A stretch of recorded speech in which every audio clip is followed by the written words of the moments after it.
या अली या अली। और करीब आइए, जितने जो है वो दूर में बैठे हैं, ये जो आप मुख्तलिफ आइलैंड की तरीके से नहीं, बिल्कुल और करीब आ जाइए। नारे तकबीर, नारे रिसालत, नारे हैदरी, बुलंदतर सलावत। फातिहा।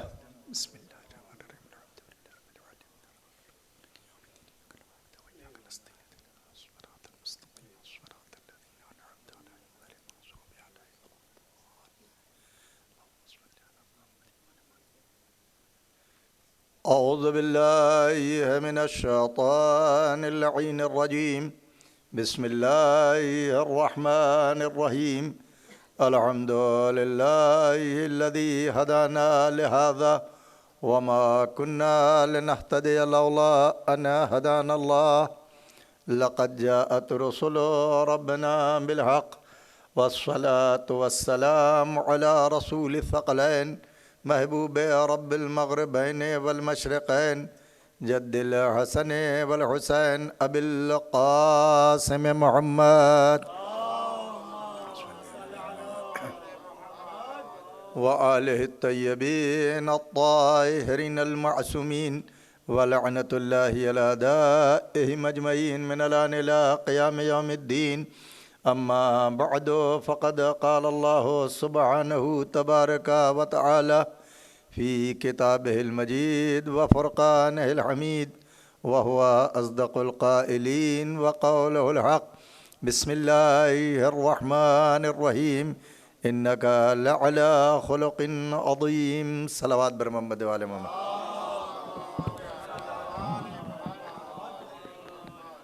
जिस आयत को मैंने उन्वान बयान के तौर पर आपके सामने तिलावत का शरफ़ हासिल किया है, इसमें पैगंबर के अखलाक की तारीफ़ कर रहा है। कौन? परवरदिगार।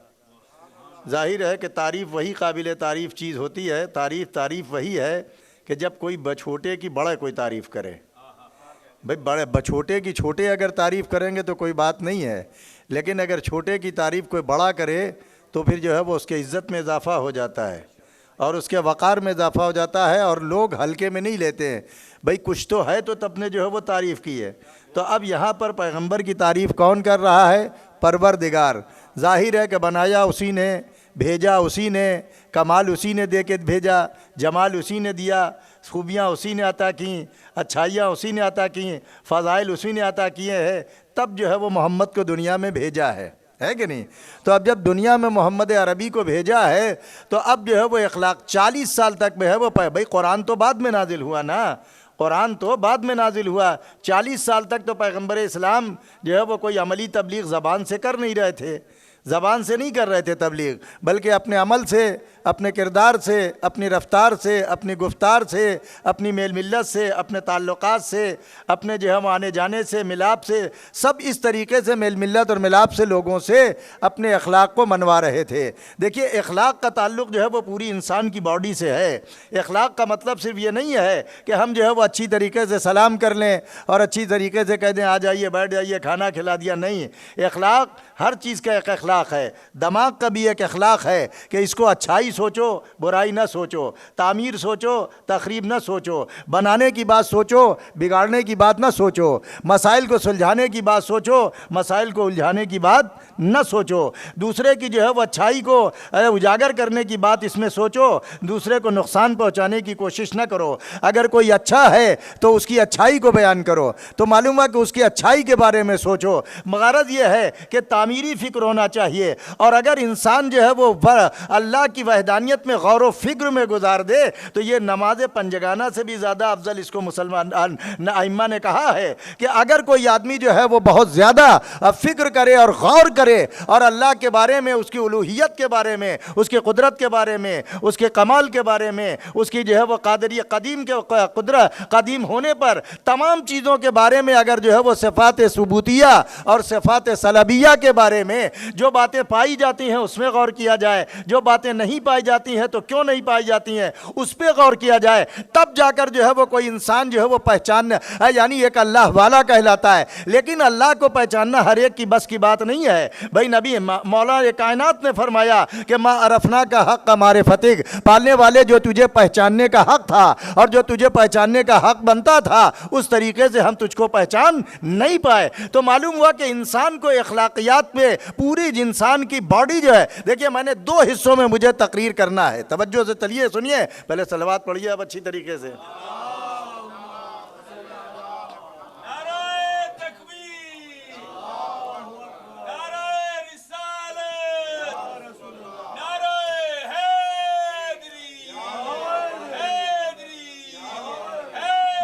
या अली या अली।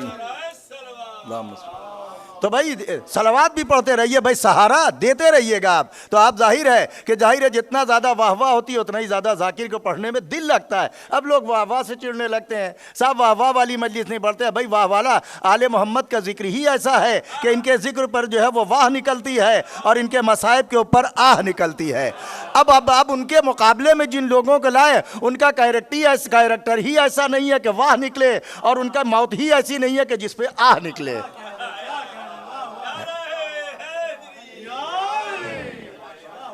तो जिक्र अहले बैत जो है, तो मैं भाई अभी इसी जो है वो आयत को उन्वान करार दे के अली हैदर आबदी साहब क्या हमारे आयतुल्लाह सखावत साहब खुदा हफ़ज़हुल्लाह को देर हुई आने में, तो भाई मैं बैठ गया ताकि मजमे को रोके रहूं। भाई रोकना पड़ता है ना मजमा।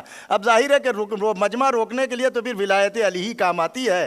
तो भाई जाहिर है कि नबी की सीरत पे अभी चले थे, अली तक आने ही वाले थे कि मौलाना तशरीफ़ ले आए। तो मैंने वादा किया था कि जब मौलाना आ जाएंगे तो मैं जो है वो मिंबर छोड़ दूंगा, वो आ जाएंगे। मैं ममलूकत खिताबत को छोड़ा मैंने और जो है वो मौलाना सखावत साहब ने पूरी मजलिस पढ़ी। बहरहाल तो उसी आयत को मैंने यहाँ पर आपके सामने उन्वाने बयान करार दिया है। तो अब इंसान का जो है वो अखलाक देखिए ये क्यों है। इंसान को जब कोई काम करना होता है तो अपने कैरेक्टर को सुधारता है, अपनी सीरत को सुधारता है, अपने जो है वो किरदार को सुधारता है, अपने बिहेवियर में जो है वो खूबियाँ लाता है, तब जाकर जो है वो कोई और समाज के हर जगह पर जो है वो अखलाकियात की ज़रूरत पैदा होती है। अब आप सुन लीजिए कि सबसे ज़्यादा क्लाइमेक्स में जो अखलाक जो है वो सबसे ज़्यादा परखा जाता है वो 2 शख्सियतों में, या आलिम दीन में देखा जाता है या सरबराह ममलकत में देखा जाता है। तवज्जो चाह रहा हूं, वरना अखलाक तो समाज के हर जगह पर ज़रूरी है। अगर स्कूल में अखलाकियात ना होंगे है तो कोई अपने बच्चे को जो है वो टीचर के पास ले जाएगा नहीं, इसलिए कि जब टीचर बद अखलाक होगा तो अच्छे स्टूडेंट कैसे पैदा करेगा। अगर जो है वो किसी डॉक्टर के पास अगर डॉक्टर का अखलाक ना होगा और डॉक्टर के अंदर कैरेक्टर और किरदार ना होगा तो कोई अपनी नब्ज दिखाने के लिए जाएगा नहीं और कोई उससे अपना इलाज नहीं कराएगा। इसी तरीके से अगर कोई दुकानदार और बिजनेसमैन अगर बद अखलाक होगा तो उस बिजनेसमैन के पास कोई ट्रेड करने के लिए, माल खरीदने के लिए भी नहीं जाएगा, माल बेचने के लिए भी नहीं जाएगा, इसलिए कि कब क्या कह दे। तो मालूम यह हुआ कि इंसान जो है वो कदम कदम पर अखलाकियात को जो है वो परखा जाता है। अब उसके बाद आप आइए तो जो है वो सियासत में आइए। अगर आलिम दीन बद अखलाक होगा तो ना कोई मसला पूछेगा, ना कोई आयत की तफसीर पूछेगा, ना कोई तारीख का वाक़या पूछेगा, ना कोई जो है वो नबी की सीरत पूछेगा, ना इम्मा के बारे में कोई मालूमात करेगा। तवज्जो चाह रहा हूँ, अगर हाफिज कुरान बद अखलाक हो जाएगा तो फिर उसकी कुरान की जो है वो तिलावत पर कोई असर नहीं हो रह जाएगा, बल्कि ऐसे ही लोगों के लिए कुरान कहता है कि रुब्बा तालिल कुरान वल कुरान यलन हो। कितने कारियान कुरान ऐसे हैं कि जो कुरान तो पढ़ते हैं लेकिन कुरान उनके ऊपर लानत करता है। तो मालूम यह हुआ कि अखलाक की वजह से, किरदार की वजह से और सीरत की वजह से है कि जो है वो इंसान का अखलाक और किरदार जो है वो देखा जाता है, परखा जाता है। तो अगर जो है वो सियासतदान बद अखलाक हो जाए है तो कोई उसको एमएलए बनना पसंद नहीं करेगा, कोई उसको एमएनए बनना पसंद नहीं करेगा, कोई उसको काउंसलर बनाना पसंद नहीं करेगा, नहीं चाहेगा कि वो कैरेक्टर है। अरे जो अपने को ना संभाल सकेगा तो वो मुल्क को क्या संभालेगा, जो अपने को क्या। तो मालूम यह हुआ कि जब इंसान, अब उसको बदल के लफ्ज़ यूँ कहूँ है कि जो है वही दूसरे को इल्म दे सकता है कि जो खुद पढ़ा लिखा हो, वही दूसरे को जो है वो नूर में ले जा सकता है कि जो खुद तारीकी में जिंदगी न गुजार रहा हो, वही किसी के जो है वो मकसद बरारी कर सकता है जो खुद कल्लाच और मुफलिस ना हो और गनी हो, वही दूसरे को जो है वो नवाज सकता है। वही आदमी किसी को रास्ता दिखा सकता है कि जो खुद रास्तों की और मंजिलों से वाकिफ हो, और जो खुद मंजिल से भटका हुआ हो वो दूसरे को जो है वो रास्ता नहीं दिखा सकता। अब वही आदमी जो है वो सबके वही किसी का इलाज कर सकता है कि जो अपना दर्द दिल अपना इलाज कर सके और अपनी देखभाल कर सके। जो खुद जो है वो इलाज का मोहताज हो वो दूसरे का इलाज नहीं कर सकता। अब लफ्ज़ें समेट के सिर्फ एक जुमले में बात कहना चाहता हूं, अरे वही पानी पाक करता है कि जो खुद पाक हो। अरे जो अपनी तहारत में खुद मोहताज हो वो उम्मत को क्या पाक करेगा, उम्मत की क्या इस्लाह करेगा। सलावत पढ़े मन।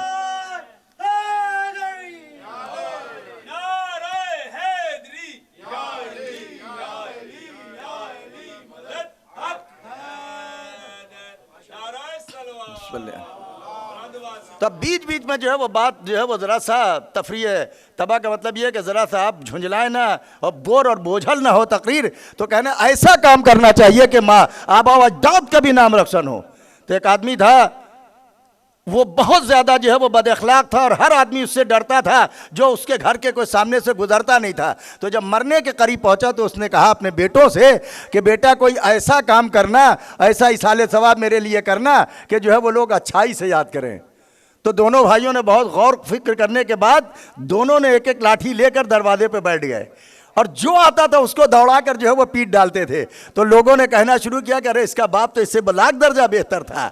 तो बाप की अच्छाई बयान करने लगी बेटों, तो ऐसा भी अखलाक ना होना चाहिए, है कि नहीं, है ऐसा भी अखलाक ना। तो मालूम ये हुआ कि अखलाक और किरदार जो है, भाई देखिए हमारे यहाँ हम कैरेक्टर पे परखते हैं, हम जो है वो किरदार देखते हैं, हम सीरत देखते हैं। हमने पैगंबर को जो है वो परखा, हमने पैगंबर का नूर देख, पैगंबर को पहले उनको जिस्म से जाना कि पैगंबर जिस्म जो है वो खाकी नहीं है, नूरी है। पैगंबर को हमने आलिम जाना, आलिम इल्म लदुन्नी जाना, पढ़ा लिखा यहाँ नहीं, आलिम इल्म लदुन्नी जाना। वो वहाँ से पढ़ के आए, वो वहाँ से नूर लेकर आए, वो वहाँ से कमाल लेकर आए, वो वहां से फजीलत लेकर आए, वो वहां से हिल्म लेकर आए, वहां से बुर्दबारी लेकर आए, वहां से शराफत लेकर आए, वहां से तहारत लेकर आए, वहां से हसब लेकर आए, वहां से नसब लेकर आए। क्या सुन रहे हैं यार, सारी फजीलतें परवरदिगार ने वहां से देकर भेजा। तब मोहम्मद अरबी को भी देखा। तो अब मोहम्मद की जगह पर जो है वो कोई इमाम आएगा तो वैसे ही होना चाहिए, जिसकी सीरत मोहम्मद की सीरत, जिसका कैरेक्टर मोहम्मद का कैरेक्टर, जिसकी गुफ्तार मोहम्मद की गुफ्तार, जिसकी रवानी मोहम्मद की रवानी, जिसकी खिताबत मोहम्मद की खिताबत, जिसकी कज़ावत मोहम्मद की कज़ावत, जिसका जो है वो जिसके खुतबे मोहम्मद के खुतबे, जिसकी अदालत मोहम्मद की अदालत, जिसकी जो है वो तदब्बुर मोहम्मद का तदब्बुर, जिसका फ़िक्र-ओ-फ़न मोहम्मद का फ़िक्र-ओ-फ़न, जिसकी शजाअत मोहम्मद की शुजाअत, जिसकी कमाल अली का मोहम्मद का कमाल, जिसकी जो है वो बुर्द तदब्बुर जो है वो मोहम्मद का तदब्बुर, जिसका गौर फ़िक्र मोहम्मद अरबी का गौर फ़िक्र। गिनाते चले जाइएगा, सुबह हो जाएगी, बात ख़त्म नहीं होगी। तो मालूम यह हुआ कि कमाल व जमाल के उरूज का नाम मोहम्मद है और जो कमाल व जमाल मोहम्मद को बाकी रखे उसका नाम अली है।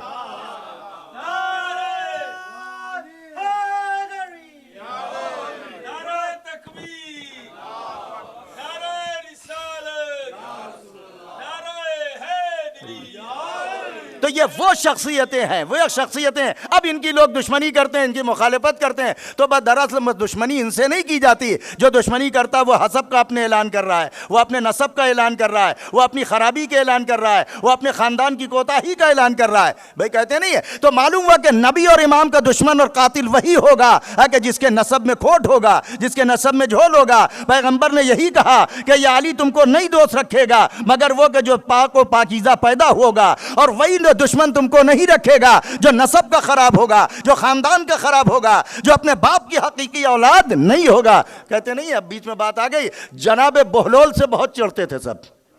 बहलोल दाना से, ये हारून रशीद के कुछ रिश्तेदार भी थे, इनको काजी बनाना चाहते थे, तो इनको इमाम ने कुछ कोर्ट वर्ड दिए थे, तो उसमें जीम का लफ्ज़ था। तो इन्होंने सोचा कि मौला ने कहा है कि हम जुनून का रुख इख्तियार कर लें, तो ये पागलपन और दीवाने बन गए। बीच में डंडा जो है वो दोनों टांगों के और उसका घोड़ा कह के अपना उसके तरीके से जाते थे। तो एक मरतबा हारून रशीद के पास लोग गए और इसके जो मुखालिफ थे दुश्मनाने अहले बैत, उन्होंने कहा कि ये हर वक्त आपका वक्त बर्बाद करते हैं, आपको जो वो जलील करते हैं, रुस्वा करते हैं, हुकूमत का कामकाज करने नहीं देते, लिहाजा कोई आप इनका ऐसा काम इनको बताइए है कि जिससे ये जो है वो बिजी हो जाए। यानी छलनी में पानी भरवाना चाह रहा था ताकि जो है वो ना छलनी में पानी आएगा और ना इनको जो है वो फुर्सत मिलेगी। तो बहलोल से कहा, हारून रशीद ने कहा, बहलोल कहा कि भाई आज मुझे जो है वो 25 हरामजादे चाहिए, भाई 25 हरामजादे लाकर लेकर कलेक्ट करके लेकर आओ। कहा ये तो कोई बड़ी बात नहीं, 2 मिनट का काम है, चुटकी बजाते में अभी हम ये काम कर लेंगे। चौराहे पर आए, आवाज दी है कि जो अली का मुखालिफ है वो आए, बादशाह ने बुलाया है दरबार में। दरबार में बुलाया है। तो वहां 25 को बुलाए थे, वहां पर 975 आ गए, 975 और आ गए, और ले जाकर सबकी परेड जो है वो जैसे पार्लियामेंट में मेंबरान की कराई जाती है वैसे ही सबकी परेड करा दी। कहा हारून तूने 25 मांगा था, मैंने 975 उसमें मिला कर ले आया हूं।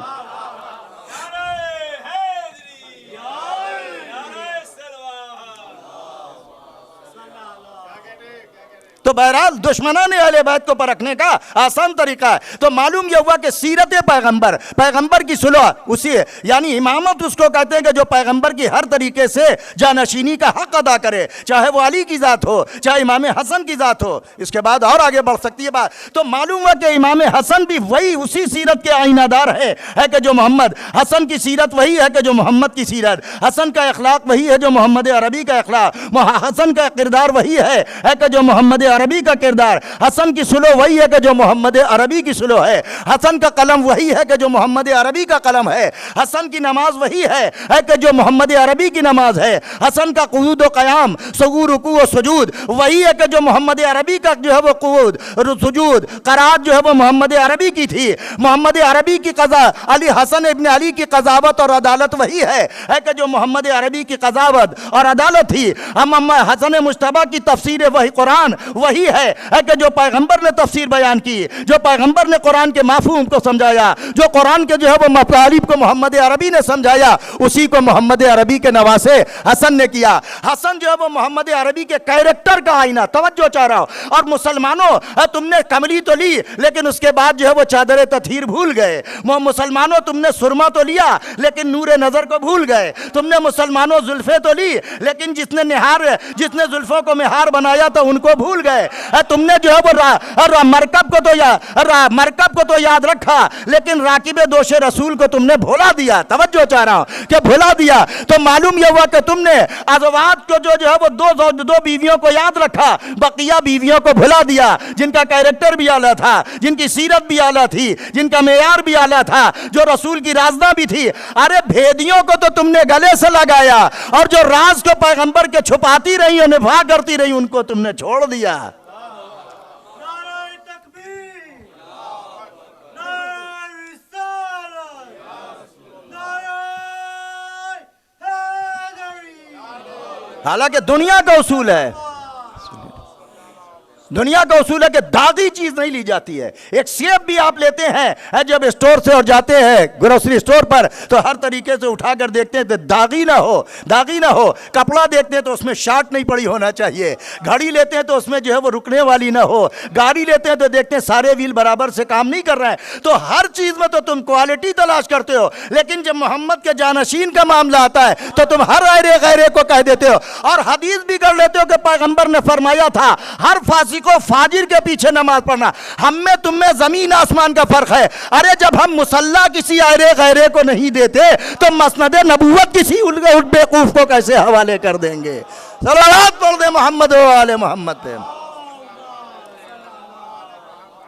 हम क्वालिटी रखते हैं, हम रियल मुस्लिम है। इसीलिए एक मरतबा नहीं 2 मरतबा तो मैंने सुना कि CNN ने कहा रियल मुस्लिम शियों को रियल मुस्लिम। क्यों? इसलिए कि हमारा कैरेक्टर ऐसा है, हमारा किरदार ऐसा है, हमारा रखरखाव ऐसा है। हमारे दामन पर दहशतगर्दी का दाग नहीं है, हमारे दामन पर बदउनवानी का दाग नहीं है, हमारे गर्दन पे जो हमारे दामन पे करप्शन का दाग नहीं है, हमारे दामन पर खयानत का दाग नहीं है, हमारे दामन पर जो है वो ज़िना और बदकारी का दाग नहीं है, हमारे जो है वो मदरसों के जो है वो बदनाम जमाना मदरसे नहीं है। तो मालूम यह हुआ कि हमने सीरत पैगंबर पर अमल करने की कोशिश की, और जो है वो सीरत आइम्मा पर अमल करने की कोशिश की।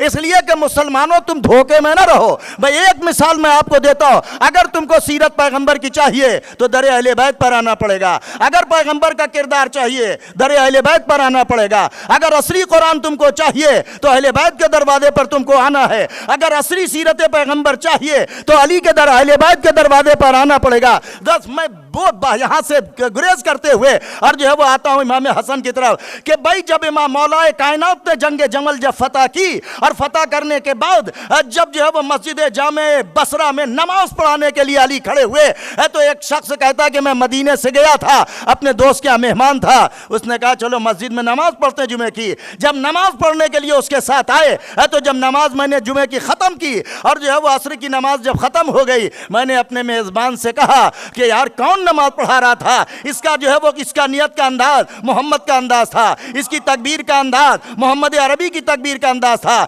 इसका रुकू मोहम्मद अरबी के रुकू की तरीके से था, इसके सजदे मोहम्मद अरबी के सजदों के तरीके से थे, इसका तशहुद जो मोहम्मद अरबी के तशहुद की तरह था, इसका जो है वो इसके सजदे मोहम्मद अरबी के सजदे की तरह थे, इसने तशहुद मोहम्मद की तरह पढ़ा, इसने सलाम नमाज में मोहम्मद अरबी की तरह। ये कौन पढ़ाने वाला? कहा तुमने पहचाना नहीं, ये अली इब्न अबी तालिब है, तालिब है। देखिए तीनों खिलाफतों का जमाना ये देख कर आया था, लेकिन आज जब का उसने कहा कि वल्लाह आज इबादत को वो मजा आया कि जो पैगंबर के पीछे नमाज पढ़ने में मजा आता था।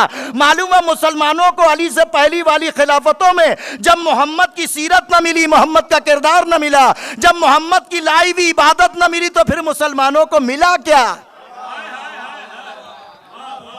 मिला क्या?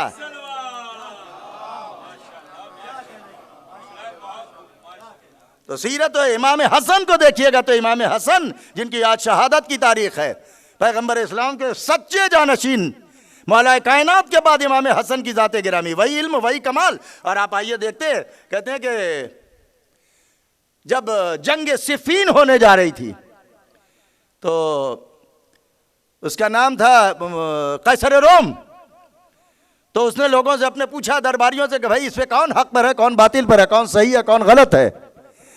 ये जो मैदान जंग बना हुआ है अरब में, शाम में और इराक वालों में, इसके बारे में क्या है? तो लोगों ने मशवरा दिया कि ऐसा है कि एक शामी को बुलवा लो, यहाँ बिजनेस के लिए आते ही हैं सब, और एक जो है वो किसी इराकी को बुलवा ले, दोनों को बुला के और पूछ लो, पता चल जाएगा कि बात क्या है और किस बात पे जंग हो रही है।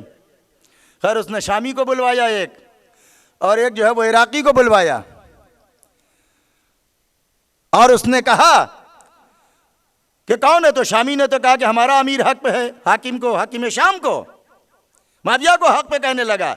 इराक वाले ने कहा कि ऐसे फैसला नहीं होगा भाई, ऐसा है कि तू एक नुमाइंदा बुलवा ले अली इब्न अबी तालिब का जो मेरे मौला है, और एक नुमाइंदा जो है वो शाम का बुला ले, और उसके बाद इनका एग्जाम कर ले, दोनों का कंपटीशन करा ले, एग्जाम ले, और जो एग्जाम में पास हो जाए समझ लेना कि वो हक पर है, और जो तेरे एग्जाम में समझ में जो न तुम्हारे जवाबात न दे सके समझ लेना कि बातिल का बात बिल्कुल ठीक है, और मैं भी बहुत चाह रहा था कि यही काम हो। उसने नुमाइंदा भेजा और शाम से कहा कि तुम अपना नुमाइंदा भेजो, मुझे कुछ बात करना है, कुछ सवालात करना है। और इधर मौला कायनात के पास भेजा फरिश्तादा नुमाइंदा कि आप एक अपना नुमाइंदा भेजिए। तो माविया ने तो अपना नुमाइंदा यजीद को बनाकर भेजा। जाहिर है कि जैसा बाप था वैसे बेटा है, और इधर हसन इब्न अली गए इसलिए कि जैसे बाप की सीरत है वैसे ही बेटे की सीरत है नहीं, वैसे बेटे की है। तो उसने अपने कैरेक्टर के मिजाज का भेजा, बाप खराब था तो बेटा भी खराब, बाप किरदार था तो बेटा भी बद किरदार, बाप जो है वो क्या कहते हैं मतलब यह कि मुसलमानों का कातिल था तो बेटा भी जो है वो बाप मुसलमानों का कातिल। मालूम है जितनी खराबियां बाप में थी वो सारी खराबियां जो है वो बेटे में थी, है कि नहीं? तो वो अब उसको गिनाना नहीं है, वो रबीउल अव्वल का मैटर है। तो बहरहाल जब दोनों नुमाइंदे, जब माविया यजीद पहुंचा और इधर तो इमाम हसन पहुंचे, जब यजीद को बुलाया गया दरबार के अंदर, तो दरबार को उसने गया तो पहले दरबार को उसने चूमा, तख्त को चूमने के बाद एहतराम से और बड़ी इज्जत के साथ जो है वो तख्त के ऊपर गया। इमाम हसन अलैहिस्सलाम जब पहुंचे तो पहुंचते ही दरबार में कहा कि पालने वाले शुक्र खुदा का कि इसने जिसने हमको जो है वो अपने दीन पर बाकी रखा और सीरत मोहम्मदिया पर बाकी रखा और हमें अपना जो है वो खास बंदों में करार दिया और खुदा की हम की, खुदा की तारीफ की। देखिए उसकी नजर में दौलत और सरबत सब कुछ थी, लिहाजा वो तख्तो ताज से मरूब हो गया। इमाम हसन के नजर में सबसे अजीम हुकूमत बादशाही अल्लाह की थी, लिहाजा वो कैसर रोम के दौलत और सरवत और इक़्तिदार से मरूब न हुए। बहरहाल दोनों जो है वो बैठ गए। अब उसके बाद उसने एक संदूक मंगवाया, मंगवाने के बाद उसने सबसे पहले यजीद को बुलाया और बुलाने के बाद एक तस्वीर निकाली, उसकी तरफ रुक करके कहा इनको पहचानते हो? तो कहा नहीं। दूसरी तस्वीर दिखाई, कहा इनको पहचानते हो? नहीं। तीसरी तस्वीर दिखाई, कहा नहीं। चौथी दिखाई, नहीं। यहां तक कि 5 तस्वीरें या 6 तस्वीरें उसको दिखाई और उसने बार बार कहा कि मैं नहीं जानता। उसके बाद उससे कुछ सवालात किए है कि जब सवालात किए तो वो सवालात के जवाब भी नहीं दे सका तो उससे कहा कि जाओ तुम अपनी जगह पर बैठ जाओ। उसके बाद इमाम हसन अलैहिस्सलाम को उसने बुलाया। इमाम हसन तशरीफ लाए और कैसर रूम ने एक तस्वीर दिखाई और कहा कि ये किसकी तस्वीर है? कहा ये आदम नबी अल्लाह है। दूसरी तस्वीर उठाई, कहा ये कौन है? कहा ये नूह नजी अल्लाह है। कहा तीसरी तस्वीर उठाई, कहा ये कौन है? कहा ये इब्राहिम खलीलुल्लाह है। उसके बाद अंबिया की तस्वीर दिखाता रहा, यहां तक कि जब मोहम्मद अरबी की तस्वीर उसने दिखाई, कहा ये कौन है? तो इमाम हसन ज़ारो कतार रोने लगे। कहा कौन है? कहा ये मेरे जद मोहम्मद मुस्तफ़ा है, मोहम्मद मुस्तफ़ा है। तो मालूम हुआ कि जो है वो जैसे ही रोया वो समझ गया कि ये हकीकी नुमाइंदा है और हक पे ये लोग हैं। और वो जो 0/0 था जो जवाब ना दे पाया, तो मालूम ये हुआ कि खिलाफत जो है वो कैसर रोम बावजूद है कि वो मुसलमान न था, वो समझता था कि जो साहिब मसनद होना चाहिए मोहम्मद की जगह पर वो आलिम और पढ़ा लिखा होना चाहिए, और जो मोहम्मद अरबी की जगह पर पढ़ा लिखा न बैठे और जो झूठा ओबाज बैठ जाए वो हुकूमत के भी लायक नहीं है, चे जाए कि खिलाफत और इमामत के लायक कहां से होगा। चलो एक पढ़ दे मोहम्मद वाले मोहम्मद। तो बस दामन वक्त में इतनी गुंजाइश नहीं है कि आपको इसके ज्यादा कुछ अर्ज किया जाए। इमाम हसन ने अपने दौर में बहुत खिदमत की है। इमाम हसन बहादुर भी थे, शजा भी थे। ये ना सोचे कि उनके ऊपर इल्ज़ाम एक ये लगता है, 3 इल्ज़ाम लगते हैं। एक इल्ज़ाम तो ये लगता है कि उन्होंने सदक़े का खुरमा खा लिया था।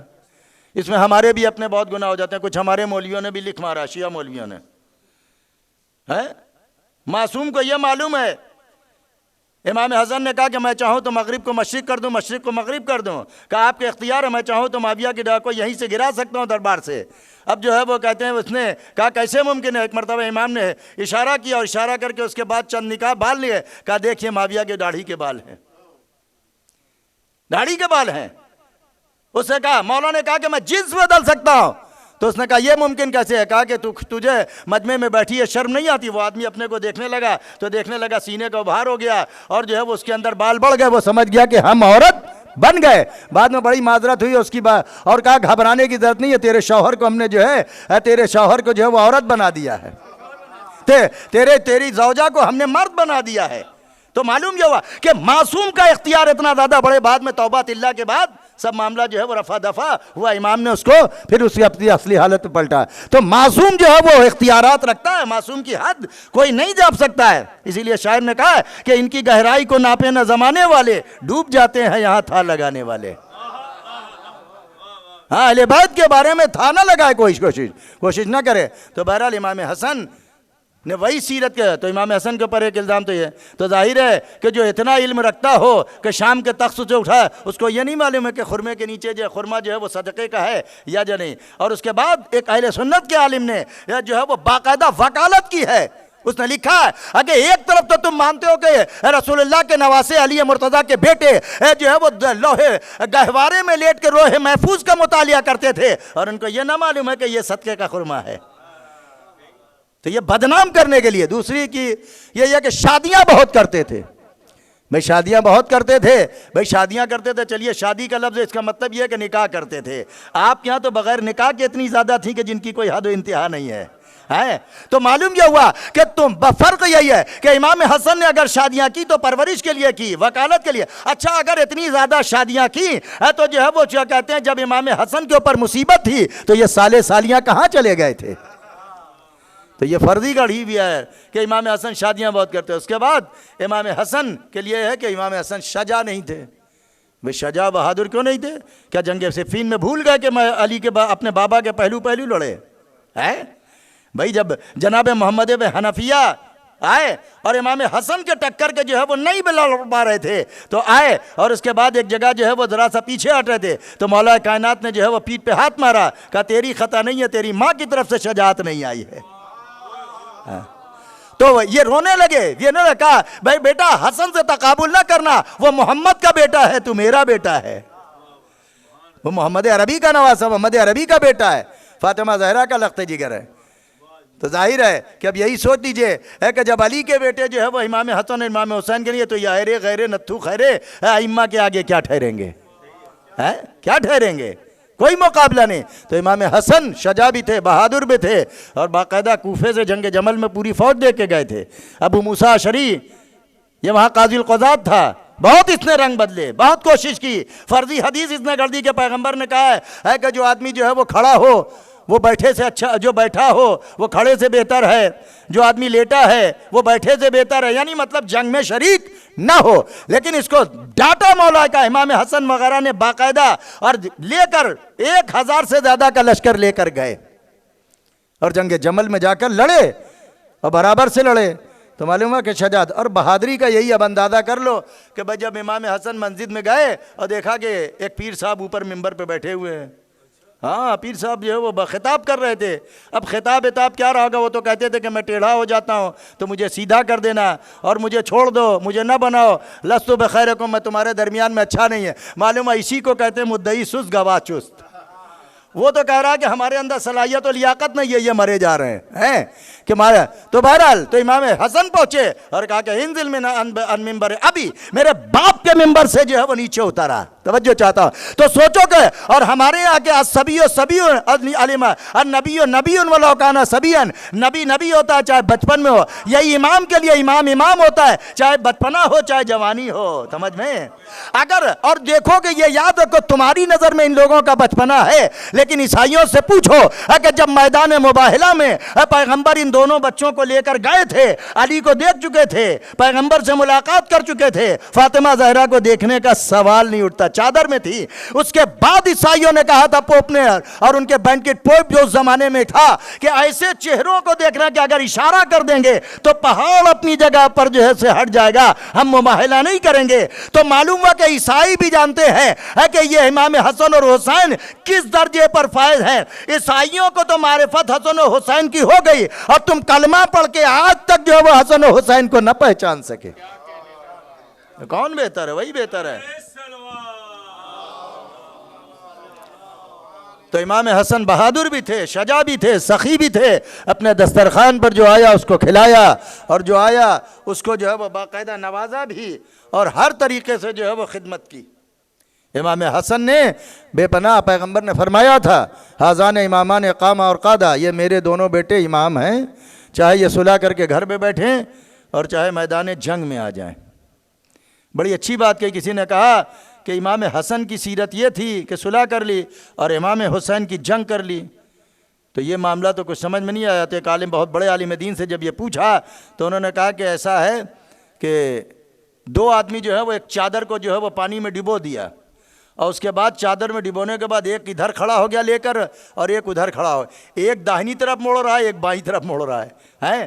तो बताओ है या नहीं है? एक दाहिनी तरफ मोड़ रहा है और दूसरा बाईं तरफ मोड़ रहा है। कहा क्यों? कहा कि भाई जब तक दाहिनी तरफ न मोड़ेगा एक दाहिनी तरफ न मोड़ेगा, दूसरा बाईं तरफ न मोड़ेगा, तब तक उसका पानी निकल ही नहीं सकता है। तो बस समझे है कि जो वो पानी को अगर निचोड़ना है और चादर को सुखाना है तो एक को दाहिनी तरफ जो है वो कर जो निचोड़ना पड़ेगा, एक को बाईं तरफ निचोड़ना पड़ेगा, तब जाकर पानी चादर का निकला। अब समझे हसन का भी मकसद दीन को बचाना था, हुसैन का मकसद भी दीन को बचाना था। तवज्जो चाह रहा हूं। इसीलिए इमाम हसन ने सुलह करके दीन बचाया, हुसैन ने जंग करके दीन को बचाया है। अब बाद में बीच में बात आ गई है तो बहरहाल दामन वक्त में गुंजाइश नहीं, कभी और अदा करेंगे कि इमाम हुसैन ने नीड और क्लीन मजमा अपने पास जमा किया था। इसको बाद में सुनिएगा, है कि नहीं? तो बहरहाल इमाम हसन को साजिश के जरिए से पहले तो इमाम हसन को जंग लड़ने नहीं दी। सिफ़ीन के बाद, मौला कायनात की शहादत के बाद इमाम हसन वारिस थे और इमाम हसन तो पैसे और रिश्वत की वजह से कुछ लोगों को इमाम हसन के लश्कर में माविया वालों ने शामिल कर दिया और उन्होंने उड़ा दी कि इमाम हसन ने जो है वह सुलह की। भाई इमाम हसन ने नहीं, जब देखा कि हालात ख़राब हैं, जब पैगंबर इस्लाम ने सुलह हुदैबिया की नहीं थी तो दम हो तो लिख दो कि पैगंबर कुफ़ार से हार गए थे। कहा नहीं, वो तो हुक्म इलाही था तभी तो सुलह की। तो यहाँ भी तो हुक्म इलाही के मुताबिक उन्होंने सुलह की। अगर सुलह हुदैबिया करके मोहम्मद सुलह हुदैबिया कर सकते हैं तो अगर मुसलमानों के दो गिरोहों में अगर इमाम हसन सुलह करें तो ताजुब की क्या बात। और फिर इमाम हसन ने अपने शर्त पर सुलह की है। 7 शर्तें थी, सातों इमाम हसन की थी। पहली शर्त यह थी कि दीन के मामलात में तू बोलेगा नहीं है, हुकूमत के मामले में हम नहीं बोलेंगे। समझ रहे हैं? तो मालूम यह हुआ, अब हुकूमत किसको चाहिए होती है? जो कल्लाश होता है, जो मुफलिस होता है, जिसके पास कुछ ना होता हो। अरे जिसके पास जन्नत से कपड़े मंगाने का इख्तियार हो, जिसको जन्नत से मेवे मंगाने का इख्तियार हो, वो चंद टके की जो इस दुनिया के ऊपर क्या जान देगा? मेरे मौला ने कहा था कि गुर्री गैरी, ये दुनिया अब मेरे गैर को जाकर धोखा देना, मैंने 3 तलाक तुझको दे दिया। तो उसी का बेटा तो हसन भी है, जिसके पास इख्तियार भी है, जिसके पास कमाल भी है। जब चाहे तो सितारे दर पे बुला ले, जब चाहे तो औरत को मर्द में बदल दे, मर्द को औरत में बदल दे। तो अमीर शाम के जो है वो दाढ़ी को अपने हाथों से कूफे से बैठे बैठे उखाड़ ले, है तो उसके इख्तियार की क्या हद होगी? तो इसीलिए कहा कि ये दुनिया पे जान देने वाले, दुनिया तुम ले जाओ, दीन हमारे पास है। लेकिन याद रखो तो कि दीन के हवाले से तुम मसनद नबूवत पर बैठने की कोशिश कर रहे हो, तो जब भी दीन के मोहताज होगे, दीन के मसले में हमेशा तुम मेरे बाप। तो मालूम यह हुआ कि जो मोहताज होता है वो हकीकी हुकूमत नहीं करता, वो इख्तियार वो हकीकी हुकूमत तो वही करता कि जिसके पास सब अपनी जरूरत लेकर आए।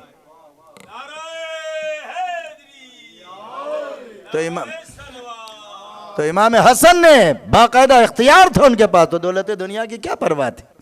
मौला कायनात ने भी क्या कहा था? यही कहा था कि ले जाओ अपनी हुकूमत को, मुझे नहीं चाहिए। लेकिन सब पीछे पड़ गए कि नहीं आ। तो वैसे इमाम हसन को हुकूमत दुनिया नहीं चाहिए थी।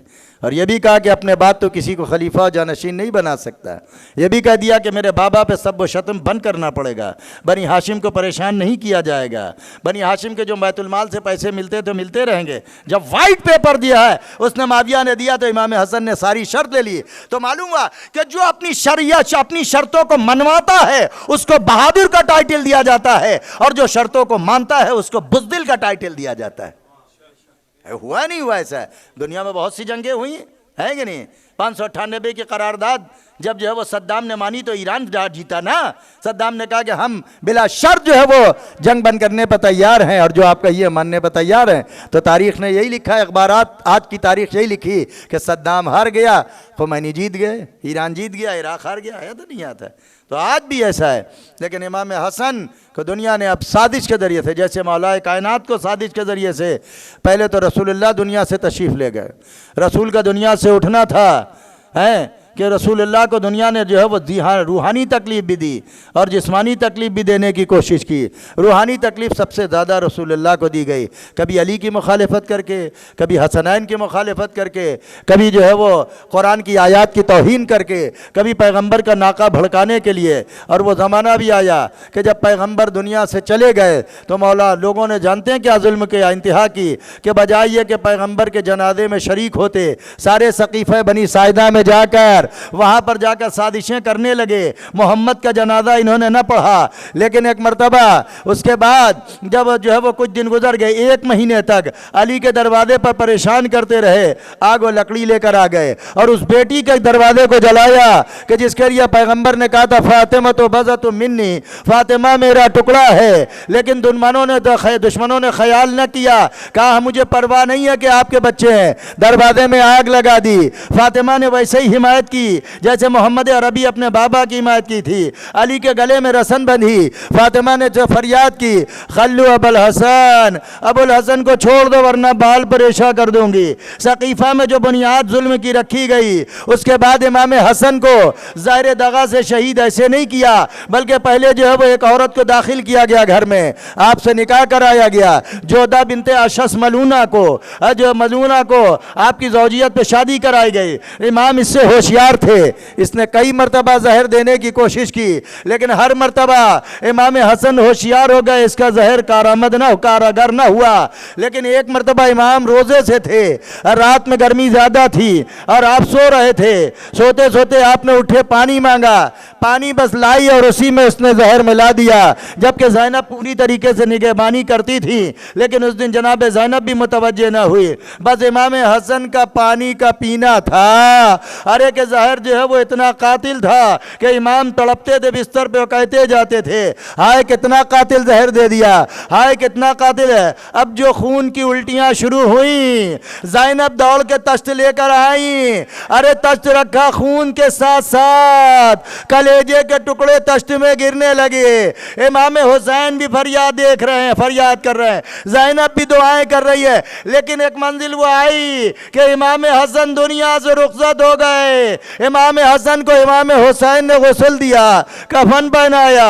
कफन पहनाने के बाद जनाजे के लिए लोगों को बुलाया। जनाजा जब लेकर चले कि बाप नाना के पहलू में जन्नतुल बकी में दफन करे, अरे तो जालिमों ने मरवान मलून सामने आ गया और ज़ौजा रसूल ने उसकी हिमायत की और हुक्म दिया कि रसूल के ज़ौजे में इनको दफन न होने दिया जाएगा। जनाजे पर तीर बरसने लगे। इमाम हसन के जनाजे में तीर पैवस्त हुए। बस एक मरतबा अब्बास अबुल फजल अब्बास को जलाल आया, तलवार को नयाम पे निकाला। इमाम हुसैन ने देखा, कहा भैया सब्र से काम लो, ये तलवार निकालने का मौका नहीं, हम माँ भैया को जन्नतुल बकी में दफन कर देंगे। जनाजा वापस आया, जनाजे को वापस लाके जन्नतुल बकी में दफन कर दिया। मैं कहूंगा ये भाई मौला इमाम हसन, आपको जनाजा पे तीर जरूर बरसे लेकिन आपकी लाश पे घोड़े तो नहीं दौड़ाए गए, आपको जनाजा पे कांधा देने वाले तो थे। लेकिन हाय रे करबला का मैदान, हुसैन का लाशा पड़ा हुआ है सरनों के नेज़ा पर। जालिमों ने घोड़े पे सवार होकर इधर के घोड़े उधर, उधर के घोड़े इधर, लाश हुसैन पर घोड़े दौड़ाए। बहन फरियाद करती रही इमाम सज्जाद की निगाहों के सामने। ये सारा मंजर गुजरा। अला लअनतुल्लाहि अलल कौमिज़ ज़ालिमीन व सयअलमुल लज़ीना ज़लमू अय्या मुनक़लिबिन यनक़लिबून। परवरदिगार मोहम्मद वाले मोहम्मद का वास्ता हाज़रीन मजलिस के दिली मक़ासिद को पूरा फरमाना। परवरदिगार मोहम्मद वाले मोहम्मद का वास्ता इस मजलिस को जो इमाम हसन और रसूल अकरम सल्लल्लाहु अलैहि वसल्लम की ताज़ियत के सिलसिले में बरगुज़ार हुई हमारी इस इबादत और इस मजलिस को कबूल फरमा। परवरदिगार हमें तौफ़ीक़ अता फरमा कि अदाए हुसैन में ज़्यादा से ज़्यादा मुनहमिक रह सकें। परवरदिगार फ़ज़ाइल अहले बैत से हमारा हमेशा ताल्लुक़ और लगाव रखना। परवरदिगार हमारे बच्चों को, हमारी बच्चियों को अहले बैत से ज़्यादा करीब कर देना और इनके अक़ायद को मुस्तहकम व मज़बूत करना। परवरदिगार अमाल सालिहा की जवानों को तौफ़ीक़ अता फरमा। माँ और बहनों को इफ़्फ़त व इस्मत के साथ हिजाब इस्लामी की तौफ़ीक़ अता फरमा। परवरदिगार जो मक़रूज़ हैं उनको क़र्ज़ों से नजात अता फरमा। परवरदिगारा जो मरीज़ हैं उनको शफ़ाए कामिल और आजिल अता फरमा। परवरदिगारा इस अल महदी सेंटर के सरपरस्त आयतुल्लाह सखावत साहब को सेहत व तंदुरुस्ती के साथ और बेहतर हौसला अता फरमा कि वो इस तरीके से मिल्लत इस्लामिया की खिदमत करते रहें। परवरदिगारा ये सेंटर अल महदी दिन दुगनी रात चौगनी तरक्की करता रहे। परवरदिगारा इमाम ज़माना अलैहिस्सलाम के ज़हूर में ताजील फरमा और हम सब का शुमार इमाम ज़माना अलैहिस्सलाम के नासरीन में करना।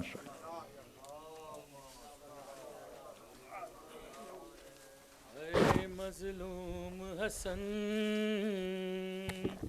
हाय मज़लूम हसन, हाय मज़लूम हसन, हाय मज़लूम हसन, हाय मज़लूम हसन, हाय मज़लूम हसन, हाय मज़लूम हसन, हाय मज़लूम हसन, हाय मज़लूम हसन, हाय मज़लूम हसन, हाय मज़लूम हसन, हाय मज़लूम हसन, हाय मज़लूम हसन, हाय मज़लूम हसन। ताबूत पर हसन के तीरों की रिदा है, ये कैसी जफा है। ताबूत पर हसन के तीरों की रिदा है, ये कैसी जफा है। ताबूत पर हसन के तीरों की रिदा है, ये कैसी जफा है। ताबूत पर हसन के तीरों की रिदा है, ये कैसी जफा है। ताबूत पर हसन के तीरों की रिदा है, ये कैसी जफा है। रहमत ने मुस्तफा को ये अजर दिया है, ये कैसे जफा है। ताबूत पर हसन के तीरों की रिदा है, ये कैसी जफा है। ताबूत पर हसन के तीरों की रिदा है, ये कैसी जफा है।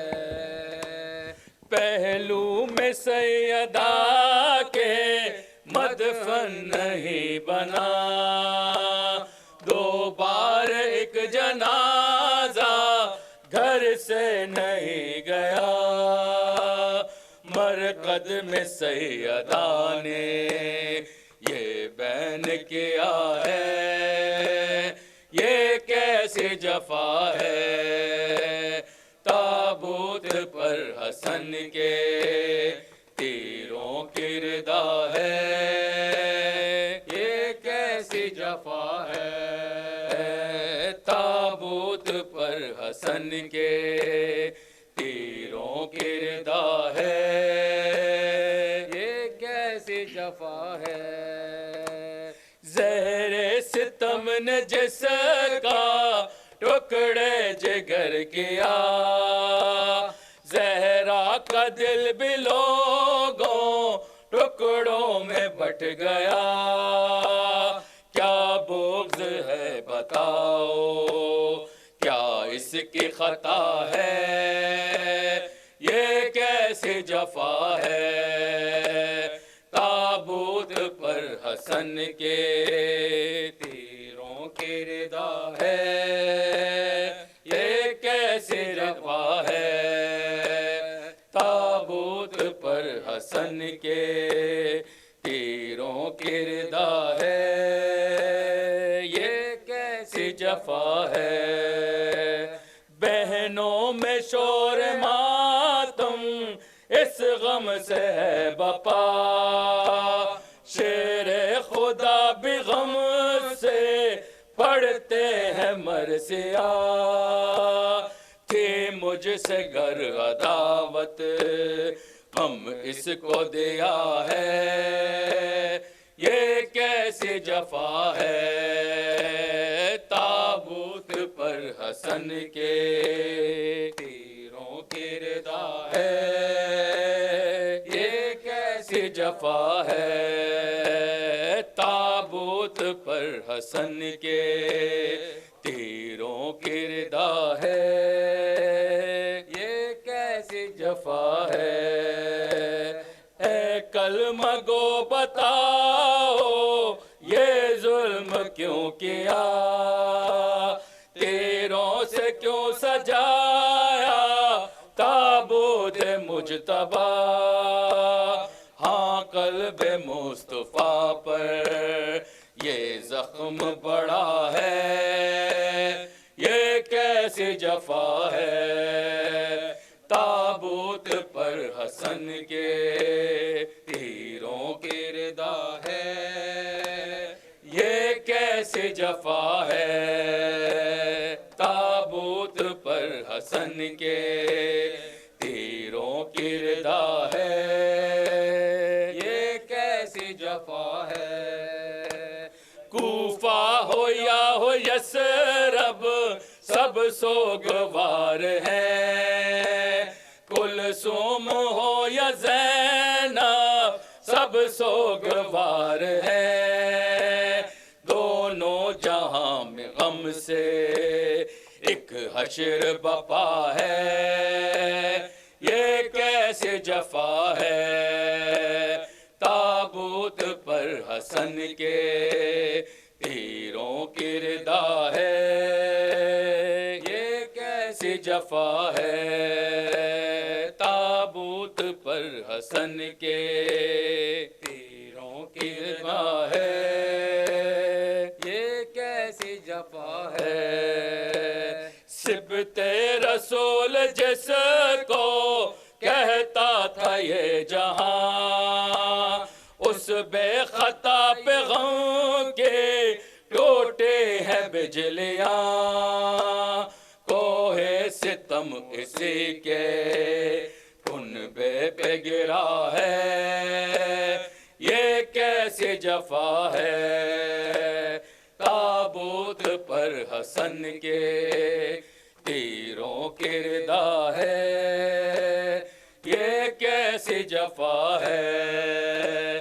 ताबूत पर हसन के तीरों की रिदा है, ये कैसी जफा है। ताबूत जब हसन का कुछ लोग ले चले और जान बेबकिया दो ही कदम चले, तीरों का अब्र बरसा ताबूत रुका है, ये कैसी जफा है। ताबूत पर हसन के तीरों की रिदा है, ये कैसी जफा है। ताबूत पर हसन के तीरों की रिदा है, ये कैसी जफा है।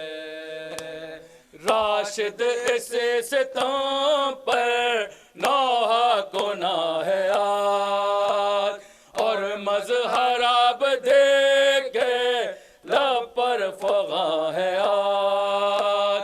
फिर तास रो रहा है, लफ्जों की बुका है, ये कैसी जफा है।